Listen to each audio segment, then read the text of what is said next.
Matt Miller of ESPN, also known as the NFL draft scout, just dropped huge news for the Chicago Bears today at Hall, as not only they could be trading up in the 2025 NFL draft, but also Ashton Jeanty is top of their list, followed by a big defensive lineman visit at Hallis Hall. I got it all for you guys today. But before I begin today's show, I really want to know, would you use number 10 to draft the Boise State running back, and in order to enhance the running back room, hit the like button on this video if you want that along with that too. Comment Y for yes or N for no on what you would do, and subscribe to the channel if you haven't already to enter to win an autographed Jalen Johnson jersey winner announced this Sunday. But let's get into the news that the Bears could be moving up from 39th in order to get in back into the first round to take a top defensive tackle. This is a big need. This is what they absolutely need for Dennis Allen's defensive line in order to keep enhancing that defensive line room.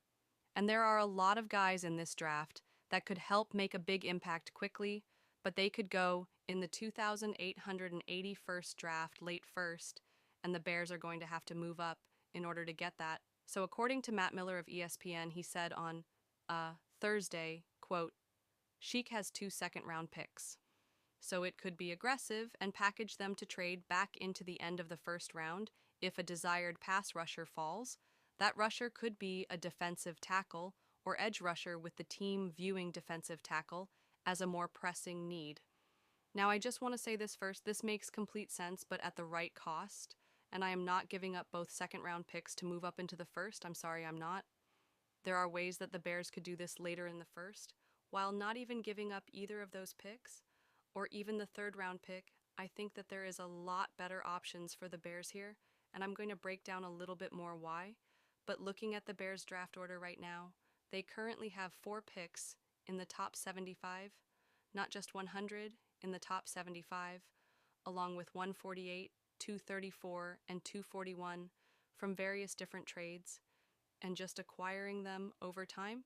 Here's what I'll say though, is that a fair trade with number 149, which is a later round pick, a day 3 pick along with number 39 actually gets the Bears into the 30 and 32 range, and that is according to various different NFL calculators for draft pick trades.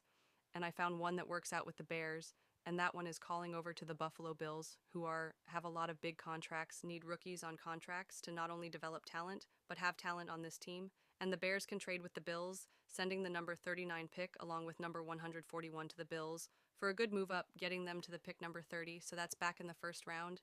And the Bills still get a 335-point game, according to the over-the-cap trade calculator. Let's break it down a little bit more visually. So again, on the screen, the Bears would receive the 30th overall pick from the Buffalo Bills, the Bears would send their number 39 pick and number 149th pick to the Buffalo Bills.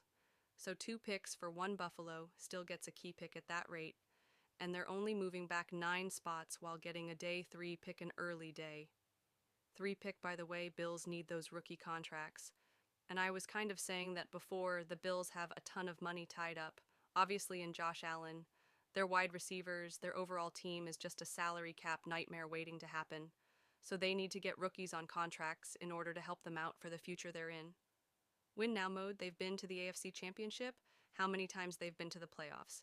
How many times? And who do they always get eliminated by? The Kansas City Chiefs. And in order to keep that going, because the Chiefs dynasty I think is about to end, if the Bills want to have that opportunity, they need to build longevity through the draft.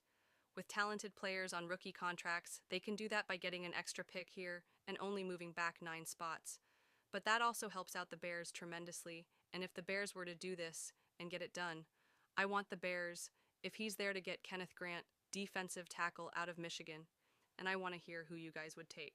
We're going to get into that in just a second. But let's break down Grant and the impact he would have on the Bears off a defensive line. So an 83.7 PFF grade. Again, he was alongside Mason Graham, but really was he helping Mason Graham? Or was Mason Graham helping him? I think that he was taking a lot of heat off of Mason Graham, standing at 63,325 plus pounds. This guy is big, he's fast, he's strong, had a great combine, and he recorded 3 sacks, 1 quarterback hit, 23 hurd, and 5 batted passes for the Michigan Wolverines this past year. a fantastic player. Honestly, I mean, Mason Graham's a solid player, wouldn't mind him if he falls to 10, but I kind of like this plan A